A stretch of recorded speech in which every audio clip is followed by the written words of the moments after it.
على رسول الأمين وعلى آله وصحبه أجمعين أما بعد رب اشرح لي صدري ويسر لي أمري واحلل عقدة من لساني يفقهوا قولي بسم الله الرحمن الرحيم إن الشيطان لكم عدو فاتخذوه عدوا إنما يدعو حزبه ليكونوا من أصحاب السعير صدق الله العظيم. നമ്മൾ യാക്കൂബ് നബിയുടെ യൂസുഫ് നബിയുടെയും കഥ നമ്മൾ സൂറ യൂസുഫിൽ കേട്ടിട്ടുണ്ടാവും. അതിൽ അദ്ദേഹം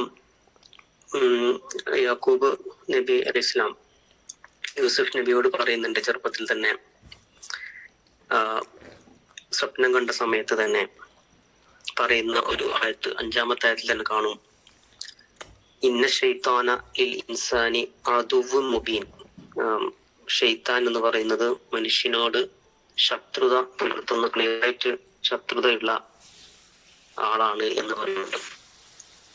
നമ്മൾ ഖുർആന്റെ ഒരു കൺസെപ്റ്റില് നോക്കിക്കഴിഞ്ഞാല് അള്ളാഹു പല സന്ദർഭങ്ങൾ ഏകദേശം 6-7 സ്ഥലങ്ങളില് വിശ്വാസികളോട് പറയുന്നുണ്ട്, മനുഷ്യരോട് പറയുന്നുണ്ട്, ഷെയ്ത്താൻ നിങ്ങളുടെ ശത്രു ആണ് എന്നുള്ളത്.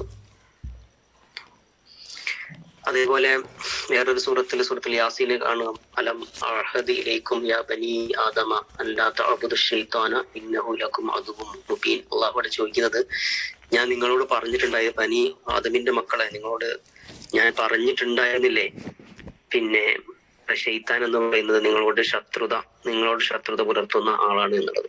ഞാൻ ആമുഖത്തിൽ ഓതി വെച്ച ആയത്ത് സൂറത്തുൽ ഫാത്തിറിൽ നിന്നാണ്. അള്ളാഹു അതിൽ പറയുന്നത്, ഒന്നുകൂടി പറയുന്നത്, പിന്നെ ഷെയ്ത്താൻ ശത്രുവാണ്, അതേപോലെ തന്നെ നിങ്ങളും അവനെ ശത്രുവായിട്ട് കാണണം എന്നാണ് അള്ളാഹു ആയതിൽ പറയുന്നത്. അപ്പൊ ഞാൻ പറഞ്ഞു വരുന്നത് എന്താണെന്ന് വെച്ചാൽ, നമ്മുടെ ജീവിതത്തില് നമ്മൾ മനസ്സിലാക്കുന്ന ഒരുപാട് ശത്രുക്കള് നമ്മുടെ ജീവിതത്തില് നമ്മുടെ ചുറ്റുപാടിലൊക്കെ നമ്മൾ കാണുന്ന ശത്രുക്കൾ ആയിട്ട് നമ്മൾ മനസ്സിലാക്കുന്ന ആളുകളുണ്ടാവും. ഒരു വിശ്വാസിയെ കുറിച്ച് സംബന്ധിച്ചിടത്തോളം പ്രകടമായിട്ട് അള്ളാഹു നമ്മോട് പറഞ്ഞൊരു ശത്രു എന്ന് പറയുന്നത് ഷെയ്ത്താനാണ്. നമുക്കറിയാം, ഷെയ്ത്താൻ നമ്മളെ കൂടെ തന്നെ ഉണ്ട്. നമ്മുടെ കൂടെ എല്ലാ കാര്യങ്ങളും ശ്രദ്ധിച്ചുകൊണ്ട് നമ്മളെ പല രൂപത്തിൽ പിന്നെ കീഴ്പ്പെടുത്താൻ ശ്രമിച്ചുകൊണ്ടിരിക്കുന്ന ഒരു അദൃശ്യ ശക്തിയാണെന്നൊക്കെ നമുക്കറിയാം. അതില് പിന്നെ 3 കാര്യങ്ങൾ, ഒരുപാട് കാര്യങ്ങൾ ഖുർആനിൽ പറയുന്നുണ്ട് എങ്ങനെയാണ് ഷെയ്ത്താൻ നമ്മുടെ അടുത്ത് വരിക എന്നുള്ളത്. പക്ഷെ അതില് 3 പ്രധാനപ്പെട്ട 3 കാര്യങ്ങൾ അത് ഖുർആൻ തന്നെ പറയുന്നു. ഇന്നല്ലദീന തഖൗ ഇദാ മസ്സഹുമു ത്വായിഫും മിനശ് ശൈത്താനി തദക്കറൂ ഫഇദാ ഹും മുബ്സിറൂൻ. അതായത് ദുർബോധനം വഴി ചെറിയ ഒരു എന്താ പറയാ, അള്ളാഹു അല്ലെങ്കിൽ ഖുർആൻ ഇവിടെ ഉപയോഗിച്ച വാക്കുകൾ എന്ന് പറഞ്ഞാൽ വളരെ സിമ്പിൾ ആയിട്ടുള്ള വാക്കുകളാണ്. നമുക്കതിനെ പിന്നെ എന്താ പറയാ, കാരണം അത് അദൃശ്യമായ ശക്തി നമ്മളിൽ ചെലുത്തുന്ന ഒരു സ്വാധീനമായതുകൊണ്ട് നമുക്ക് മനസ്സിലാവുന്ന ഏറ്റവും സിമ്പിൾ ആയിട്ട് ഉപയോഗിക്കാൻ പറ്റുന്ന വാക്കുകളാണ് അവിടെ ഉപയോഗിച്ചിട്ടുള്ളത്.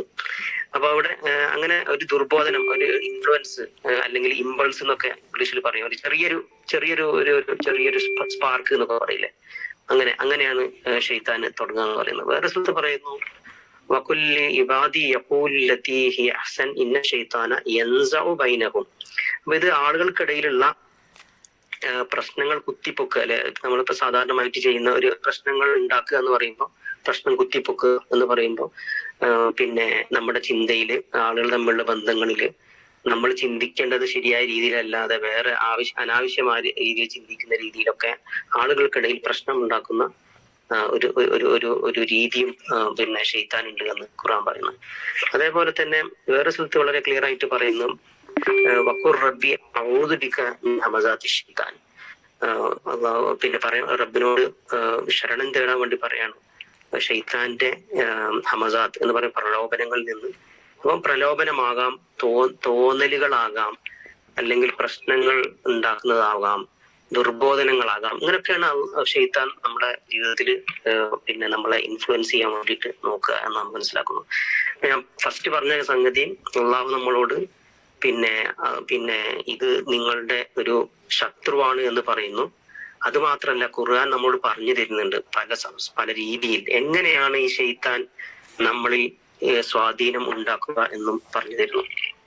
3ാമതായിട്ട് ഖുർആൻ ചെയ്യുന്ന ഒരു സംഗതി എന്താന്ന് പറഞ്ഞാല്, ഇത് ഷെയ്ത്താൻ എന്ന് പറയുന്ന ഒരു സംഗതി നമ്മുടെ ജീവിതത്തിൽ ഇൻഫ്ലുവൻസ്ഡ് അല്ലെങ്കിൽ അത് നമ്മളെ സ്വാധീനിച്ചു കഴിഞ്ഞാൽ എന്താണ് സംഭവിക്കുക? അത് അള്ളാഹു പറയുന്ന അതും പല സംഗതികൾ പറയുന്നുണ്ട്. പക്ഷെ നമ്മളെപ്പോഴും മനസ്സിലുണ്ടാവേണ്ട രണ്ട് കാര്യങ്ങൾ മാത്രം പറയാണ്. അതിലൊന്നും എന്താ വെച്ചാല് ചെയ്യുന്ന കാര്യങ്ങൾ അല്ലെ, തല്ലാഹി ലഖദ് അർസൽന ഇലാ ഉമമിൻ മിൻ ഖബലിക ഫസയ്യന ലഹുമുശ് ശൈത്വാനു അഅ്മാലഹും. അതായത് മുമ്പ് മൊത്തം മനുഷ്യ സമ്പത്ത് അനലൈസ് ചെയ്തുകൊണ്ട് സൂറത്തുൽ നഹ്ലിൽ പറയുന്ന ഒരു ആയത്തിൽ പറയാണ്, പിന്നെ അവർക്ക് പ്രവാചകന്മാരെ അയച്ചു കൊടുത്തിരുന്നു. പക്ഷെ മനുഷ്യന്മാർ ചെയ്യുന്ന എന്താന്ന് പറഞ്ഞാല് അവര് ചെയ്യുന്ന പിന്നെ ശൈത്താൻ അവര് ചെയ്യുന്ന കാര്യങ്ങൾ നല്ലതാക്കിയിട്ട് തോന്നിപ്പിച്ചു. ഞാൻ ചെയ്യുന്നതൊക്കെ നല്ലതാണ് എന്ന് തോന്നിപ്പിച്ചു. അത് തെറ്റ് ചെയ്യുകയാണെങ്കിലും അല്ലെങ്കിൽ സത്യത്തിൽ നിന്ന് മാറി സഞ്ചരിക്കുകയാണെങ്കിലും ഞാൻ പോകുന്ന വഴി, ഞാൻ ചെയ്യുന്ന കാര്യങ്ങൾ ശരിയാണ് എന്ന്, നല്ലതാണ് എന്ന്, സയ്യനായിട്ട് നല്ലതാണ് വെച്ചാൽ ശരിയെന്ന് മാത്രമല്ല ഏറ്റവും വളരെ ഭംഗിയുള്ളതാണ് എന്ന് തോന്നിപ്പിക്കുന്നതാണ്. അതേപോലെ തന്നെ വേറൊരു സംഗതി നമ്മൾ പ്രലോഭനത്തിൽ പെട്ടു ഞാൻ പറയുന്നത്, ഇത് വളരെ നമ്മൾ ശ്രദ്ധിക്കേണ്ട ഒരു കാര്യമാണ്. യാ തത്തബിഉ ഖുതുവാതി ശൈത്താൻ എന്ന് പറഞ്ഞ അല്ലാഹു പറയുന്നു, സൂറത്തുൽ നൂറിൽ പറയുന്നു, വമൻ യത്തബിഉ ഖുതുവാതി ശൈത്താനി ഫഇന്നഹു യഅ്മുറു ബിൽ ഫഹ്ശാഇ വൽ മുൻകർ. അങ്ങനെ ചെയ്തു കഴിഞ്ഞാൽ പിന്നെ അവൻ കൽപ്പിക്കും, ശൈത്താൻ നിങ്ങളെ കൽപ്പിക്കും എന്തിന്? പിന്നെ നീചവും ഫഹ്ശാ എന്ന് പറഞ്ഞ നീചമായിട്ടുള്ള എന്നുവെച്ചാൽ കുറ്റം മാത്രമല്ല, നീചം, വളരെ വൃത്തികേട് എന്ന് പറയില്ല, നീചമായിട്ടുള്ള കാര്യങ്ങൾ ചെയ്യാൻ കഴിയും. അതേപോലെ തന്നെ നിഷിദ്ധമായിട്ടുള്ള മുൻകറായിട്ടുള്ള കാര്യങ്ങളും ചെയ്യാൻ വേണ്ടി അവൻ നിങ്ങളോട് കൽപ്പിക്കുമെന്നാണ് പറയുന്നത്. അപ്പം ഇവിടെ പറയാൻ ഉദ്ദേശം എന്ന് വെച്ചാല് നമ്മുടെ ജീവിതത്തിൽ നമ്മൾ എപ്പോഴും ശ്രദ്ധിക്കേണ്ട ഒരു കാര്യമാണ്, നമ്മുടെ ജീവിതത്തിൽ അല്ലെങ്കിൽ ശൈത്താന്റെ ഇബ്ലീസിന്റെ ഇൻഫ്ലുവൻസ്, സ്വാധീനം ഉണ്ടായിട്ടുണ്ടോ എന്നറിയാൻ വേണ്ടി ഖുർആൻ തന്നെ പറയുന്ന 2-3 പിന്നെ ഇൻഡിക്കേറ്റേഴ്സ്, അല്ലെങ്കിൽ അത് നോക്കിക്കഴിഞ്ഞാൽ നമുക്ക് മനസ്സിലാവും അങ്ങനെയുള്ള ഒരു പ്രശ്നം നമ്മുടെ ജീവിതത്തിൽ ഉണ്ടോ എന്നുള്ളത്.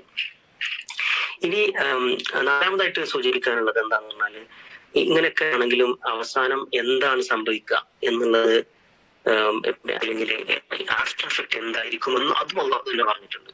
കാരണം നമുക്കറിയാം, പിന്നെ ആദം നബിയുടെയും ഹവ്വാബിയുടെയും കഥ എന്ന് പറയുന്നത് വളരെ സങ്കടകരമായ ഒരു കഥയാണ്. അതിനെക്കുറിച്ച് വളരെ ഡീറ്റെയിൽഡ് ആയിട്ട് ഖുർആനിൽ തന്നെ പല സന്ദർഭങ്ങളിൽ പറയുന്നു. അങ്ങനെ പറഞ്ഞ ഒരു സന്ദർഭത്തിൽ പിന്നെ സൂറത്തുൽ അറാഫിൽ കാണാൻ പറ്റും, 27-ാമത്തെ ആയത്തിൽ, യാ ബനി ആദമ ലാ തഫ്തിനന്നകുമുശ് ശൈത്താനു കമാ അഖ്റജ അബവൈക്കും മിനൽ ജന്നത്ത്. അതായത് നിങ്ങളുടെ പിന്നെ പിതാവിനെ അല്ലെ, അതായത് ആദം നബിയെ, നിങ്ങളുടെ പാരന്റ്സിനെ സ്വർഗത്തിൽ നിന്ന് പുറത്താക്കപ്പെട്ടതുപോലെ നിങ്ങളെ ശൈത്താന് നിങ്ങളെ ശൈത്താന് അങ്ങനെ നിന്നു കൊടുക്കരുത് എന്ന് പറയുന്ന ഒരു സംഗതി. അപ്പൊ അള്ളാഹു അവിടെ സൂചിപ്പിക്കുന്നത് എന്താ വെച്ചാൽ, ശൈത്താന്റെ മാർഗത്തിൽ, അല്ലെ ശൈത്താനെ നമ്മൾ ശ്രദ്ധിച്ചിട്ടില്ലെങ്കിൽ അവസാനം സംഭവിക്കാൻ പോകുന്നത് സ്വർഗം നഷ്ടപ്പെടുകയാണ് എന്നുള്ളതാണ്. അപ്പം പറഞ്ഞത് 4 കാര്യങ്ങളാണ്. ഒന്ന്, പിന്നെ വളരെ ക്ലിയർ ആയിട്ട് അള്ളാഹു ഖുർആനിൽ പറയുന്നു ശൈത്താൻ ശത്രുവാണ് എന്നത്. അതിന്റെ അർത്ഥം ശത്രുവിനെ കുറിച്ച് അറിയുക എന്നുള്ളത് പ്രധാനപ്പെട്ട സംഗതിയാണ്. രണ്ടാമതായിട്ട് പറഞ്ഞത് ശൈത്താൻ എങ്ങനെയാണ് ഈ നമ്മുടെ ജീവിതത്തിൽ പിന്നെ സ്വാധീനം ചെലുത്തുക എന്ന് പല രൂപത്തിൽ അള്ളാഹു പറഞ്ഞിട്ടുണ്ട്. മൂന്നാമതായിട്ട് പറഞ്ഞത് അങ്ങനെ നമ്മുടെ ജീവിതത്തിൽ സ്വാധീനം ചെലുത്താൻ വേണ്ടി ശൈത്താൻ കഴിഞ്ഞാൽ എന്താണ് നമ്മുടെ ജീവിതത്തിൽ ഉണ്ടാകുന്ന മാറ്റങ്ങൾ എന്നും ഖുർആനിൽ പറഞ്ഞിട്ടുണ്ട്. അതേപോലെ തന്നെ അള്ളാഹു ഒറ്റ വാക്കിലും പറഞ്ഞിട്ടുണ്ട്, നിങ്ങളത് ശ്രദ്ധിച്ചിട്ടില്ലെങ്കിൽ നാളെ പരലോകത്ത് നിങ്ങൾക്ക് പരലോകം നഷ്ടപ്പെടുന്ന, സ്വർഗത്തിൽ നിന്ന് പുറത്താക്കപ്പെടുന്ന ഒരു അവസ്ഥ ഉണ്ടാകുമെന്നും പറഞ്ഞിട്ടുണ്ട്. അതേപോലെ തന്നെ ഇതൊരു 3-4 സംഗതികൾ മാത്രമേ ഞാൻ പറഞ്ഞുള്ളൂ. പക്ഷെ ഇതുമായി ബന്ധപ്പെട്ട് വേറെയും പല രൂപത്തിൽ ശൈത്താന്റെ സംഗതികൾ, ശ്രദ്ധിക്കേണ്ട കാര്യങ്ങൾ ഖുർആൻ പറയുന്നു. ഇതിൽ പ്രധാനപ്പെട്ട സംഗതി എന്ന് പറയുന്നത് അല്ലെ, അത് നമ്മൾ ഔദുബില്ലാ എന്ന് പറയുന്നത്. അത് പിന്നെ എന്തെങ്കിലും പിന്നെ ശൈത്താന് ഭാഗത്തുനിന്നുള്ള പ്രലോഭനങ്ങൾ വന്നു കഴിഞ്ഞാല് അള്ളാഹുവിൽ അഭയം തേടുക വളരെ പ്രധാനപ്പെട്ട ഒരു സംഗതിയാണ്. ഒരു പക്ഷേ നമ്മൾ ഔദുബില്ലാഹിമിനശ്ശൈത്താനിർ റജീം വിസ്മി നമ്മൾ ചെല്ലാറുണ്ട്. ഔദുബില്ലാഹിമിനശ്ശൈത്താനിർ റജീം എന്നുള്ളതും പ്രധാനപ്പെട്ട ഒരു സംഗതിയാണ്. കാരണം അതാണ് ഇവിടെ അള്ളാഹ് പറയുന്നത്. പിന്നെ അത് പറയണമെങ്കിൽ എന്ത് വേണം? പിന്നെ ഇബ്ലീസ്, ശൈത്താൻ എന്നെ പ്രലോഭിപ്പിക്കാൻ ശ്രമിക്കും എന്നുള്ളത് ഒന്നാമത് മനസ്സിലാക്കണം.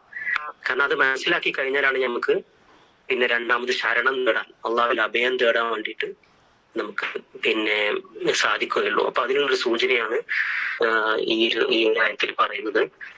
തന്നെ പറഞ്ഞിട്ടുണ്ട്, പിന്നെ ഇന്ന ശൈത്താന യജിരി മിൻ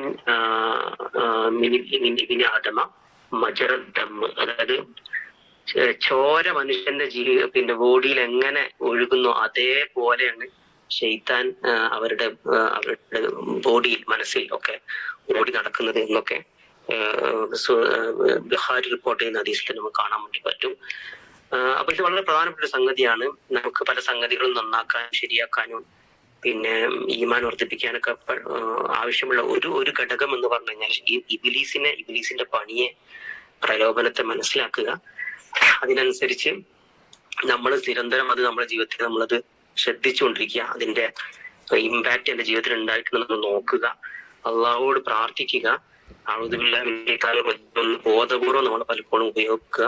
പിന്നെ പ്രത്യേകിച്ചും പിന്നെ നമ്മുടെ കുടുംബത്തിനും നമ്മുടെ മക്കൾക്കും നാട്ടിനൊക്കെ വേണ്ടി പ്രാർത്ഥിക്കുമ്പോൾ ശൈത്താനിൽ നിന്ന് രക്ഷ കൂടി നമ്മൾ, കാരണം അത് പിന്നെ നമുക്കൊന്നും പ്രത്യേകിച്ച് പ്രാർത്ഥിക്കാനല്ലെങ്കിൽ ശൈത്താനിൽ നിന്ന് രക്ഷക്ക് വേണ്ടി പ്രാർത്ഥിച്ചാൽ മതി. കാരണം തിന്മ എന്ന് പറയുന്നതെല്ലാം ആ ഒരു ശക്തിയിൽ നിന്ന് വരുന്നതാണല്ലോ. അപ്പൊ അത് നല്ല പ്രൊട്ടക്ഷൻ ആയിരിക്കും. ആ രൂപത്തിലൊരു ശൈത്താനെ പിന്നെ ആ രൂപത്തിൽ മനസ്സിലാക്കിക്കൊണ്ട് ആ രൂപത്തിലൊരു പ്രൊട്ടക്ഷൻ എടുക്കുന്ന ഒരു ശൈലി, ഒരു രീതി നമ്മുടെ ജീവിതത്തിൽ ഉണ്ടാവണം. ഇതിനെക്കുറിച്ച് നമ്മൾ ബോധവാന്മാരായിരിക്കണം. അങ്ങനെ നമുക്ക് ഇസ്ലാമിൽ നമ്മുടെ പ്രവർത്തനത്തിൽ നമ്മുടെ ഈമാനിലൊക്കെ വർധന ഉണ്ടാവും ഇൻഷാ അല്ലാഹ്. അള്ളാഹു നമ്മെ രക്ഷിക്കുമാറാവട്ടെ. ശൈത്താനിന്റെ എല്ലാവിധ പ്രലോഭനങ്ങളിൽ നിന്നും പിന്നെ രക്ഷപ്പെടുന്ന ഒരവസ്ഥ നമ്മുടെ ജീവിതത്തിൽ അള്ളാഹു ഉണ്ടാക്കട്ടെ. ربنا ظلمنا أنفسنا وإن لم تغفر لنا وترحمنا لنكونن من الخاسرين. ربنا آتنا في الدنيا حسنة وفي الآخرة حسنة وقنا عذاب النار. السلام عليكم ورحمة الله.